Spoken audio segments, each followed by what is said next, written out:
Good morning, folks. Welcome back to the Philosophy for Philistines channel, where we will continue this series on That's Not Socialism, This Is. Or, as I like to say this morning, that's not a freedom convoy. That's a dangerous fringe element with unacceptable ideas without whom no goods or services will get delivered, thereby creating a supply chain crisis. Justinflation Trudeau has had CSIS declare the truckers to be a threat to national security while accusing them of potentially radicalizing people. Trudeau has been removed to a remote location where he will be safer. The simpering, mewling, quim. So it's now radical to expect our PM and his government to follow the letter of the law as defined in the Canadian Charter of Rights and Freedoms. You know who is radicalizing people? The Prime Minister of Canada. That's who. It's Dr. Gad Said's truth as revealed in his book, The Parasitical Mind. Our ruling class, because that is what they are, have been infected with ideological mind worms, which is the source of their psychopathology.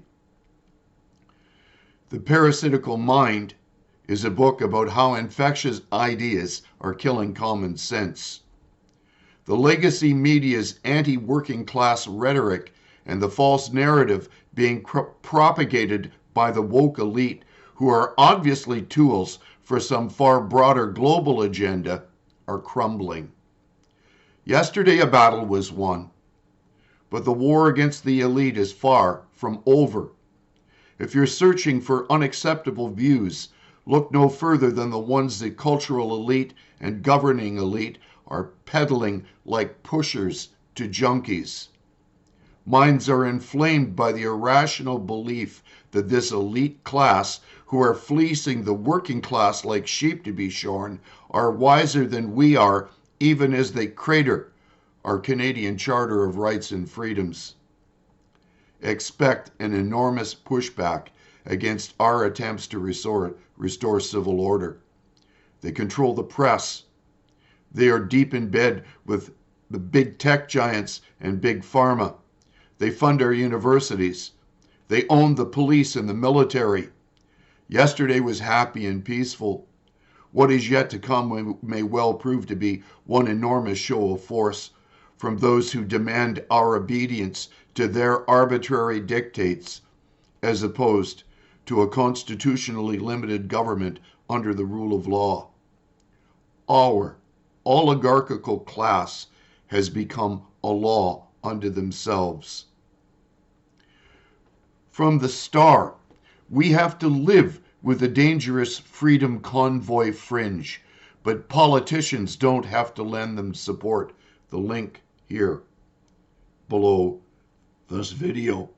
So according to the legacy media, our politicians are not obliged to listen to the concerns of Canadian citizens. This is why I assert it is impossible for anyone to see reality outside of their conceptualization framework. This is what I'm constantly talking about in this series, how we conceptualize the world around us. But how did these ideas become so prevalent among our cultural and governing elite? Yet yesterday was a party. When would Antifa or Black Lives Matter ever hold a celebration of belonging to the broader community and mutual togetherness like what was held yesterday, with thousands upon thousands singing our national anthem at the top of their lungs in front of Parliament, while First Nations drummers added their ancient songs to the revelry while burning sage and tobacco for cleansing? Yes, this nation needs cleansing from the radical ideology which seeks to tear down and tear us apart, even as we seek to unite and restore the meaning of freedom to Canada. But where did the ideology which possesses the elite originate? And what is its purpose? What is the source for their conceptual framework such that they literally see the world and human interactions in such peculiar light? Enter Jürgen Habermas and his take on cultural Marxist critical theory. Critical theory is a social theory oriented toward critiquing and changing society as a whole. Critical theorists aim to dig beneath the surface of social life and uncover the assumptions that keep human beings from a full and true understanding of how the world works. Simply so, what is Habermas's critical theory? In the 1960s, Habermas, a proponent of critical social theory, raised the epistemological discussion to a new level in his Knowledge and Human Interests, published in 1968. By identifying critical knowledge as based on principles that differentiated it either from the natural sciences or the humanities through its orientation to Marxism.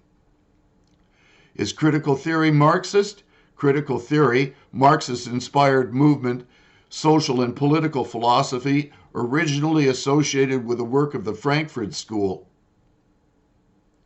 So there's its origin. Habermas simply perfected it, if that's what you call perfection.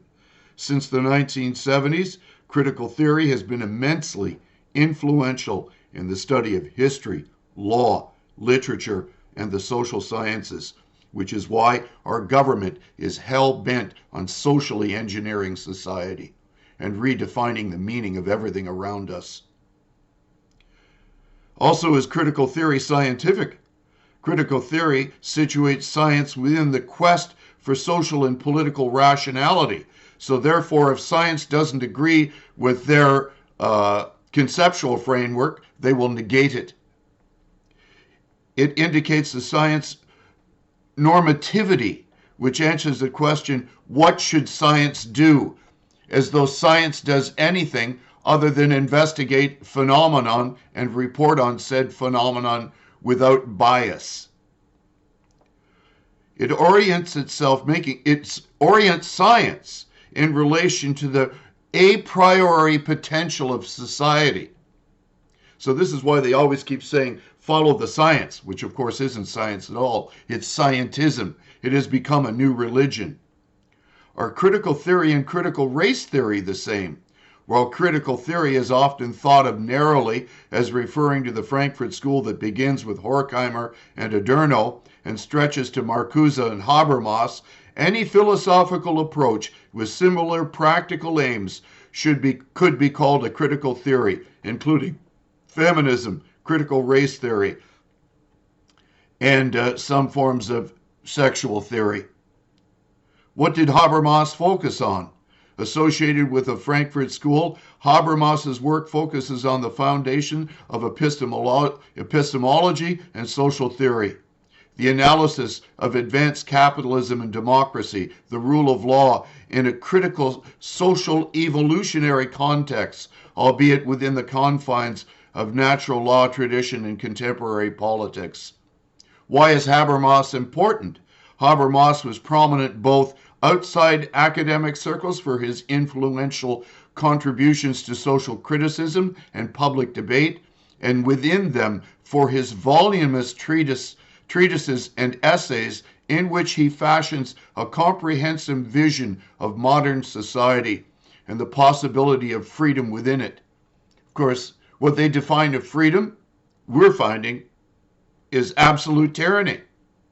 But when you have a different conceptual framework, you can make tyranny look like freedom.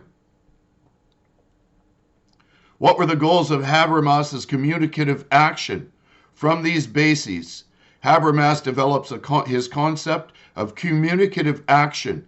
Communicative action serves to transmit and renew cultural knowledge in a process of achieving mutual understandings. This is how they create their conceptual framework. It then coordinates action towards social integration and solidarity. What is Marxist criticism? Marxist criticism places a literary work within the context of class and assumptions about class. Marxist criticism thus emphasizes class, socioeconomic status, power relationships among various segments of society, and the representation of those segments. Was the Frankfurt School Marxist? It was the first Marxist research center at the German university and was funded through the largesse of wealthy student Felix Weil, who lived from 1898 to 1975. It goes on, why was Marx critical of capitalism? So you see, these people are actually Marxists, with revisionist Marxists, and I would wager that 99% of them, even though they're subscribing to Marxist theory to the letter, as redefined by the Frankfurt School and Habermas, are completely unaware that they're cultural Marxists. This is how successful Habermas and his ilk have been in redefining the very nature and structure of society around us. And it is also why that the working class people, as with the truckers, cannot even begin to comprehend why anyone would seek to tear down what they love. A dangerous fringe element? No. The elite are. This is a war. It's a war of ideas. In fact, which is why I'm always asserting that politics can't solve this problem. We're in a philosophical, ideological, moral, and indeed a spiritual crisis. It is time to restore the grand narrative and attack these cultural Marxists with every logical, reasonable tool at our disposal. And civil disobedience, which is guaranteed in the Charter of Rights and Freedoms, is one of those tools. I saw nothing but joy and happiness and camaraderie at that meeting of the convoy yesterday. It was one of the most moving moments I've ever had the good fortune of experiencing in Canadian history. Yesterday, we won a battle, but the war is not yet over. Get ready to fight. God bless you all. Pray about this. For this kind only comes out with much prayer and fasting.